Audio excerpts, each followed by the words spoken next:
खेळाबद्दल ज्यावेळेस आम्ही विचार करत होतो त्यावेळेस अल्बर्ट आइन्स्टाईनचं एक प्रसिद्ध वाक्य आमच्या वाचनात आलं. ते वाक्य असं होतं की play is the highest form of research.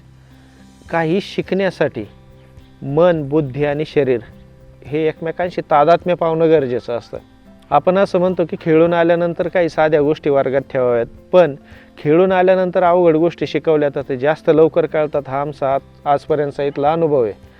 तर ह्या सगळ्या खेळांमध्ये मग आम्ही काय केलं, आधुनिक खेळ तर आहेतच, पण पारंपरिक खेळाला याच्यामध्ये आणलं.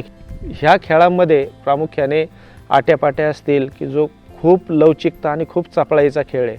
त्याच्यानंतर विटीदांडू असेल, त्याच्यानंतर कुस्ती असेल, त्याच्यानंतर कबड्डी, खो खो, त्याच्यानंतर रनिंग, गोट्या, खूप एकाग्रतेचा आणि अचूकतेचा, शारीरिक सगळ्या सुसूत्रतेचा खेळ या.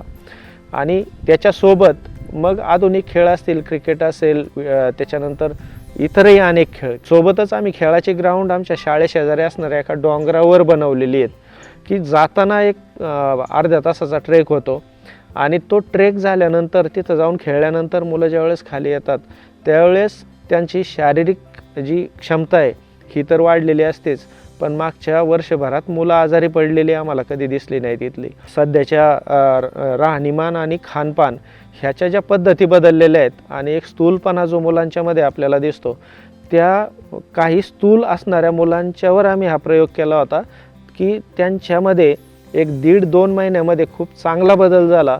त्यांचं शरीर कमी झालेलं आम्हाला दिसलं, स्थूलपणा कमी झालेला दिसला आणि त्यांचं वजन मात्र तुलनेने वाढलं होतं.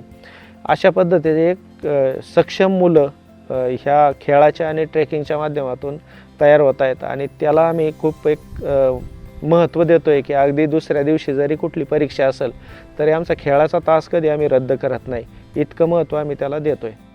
Hello, my name is Sai. Playing is a physical activity that involves competition, physical exertion, and skill.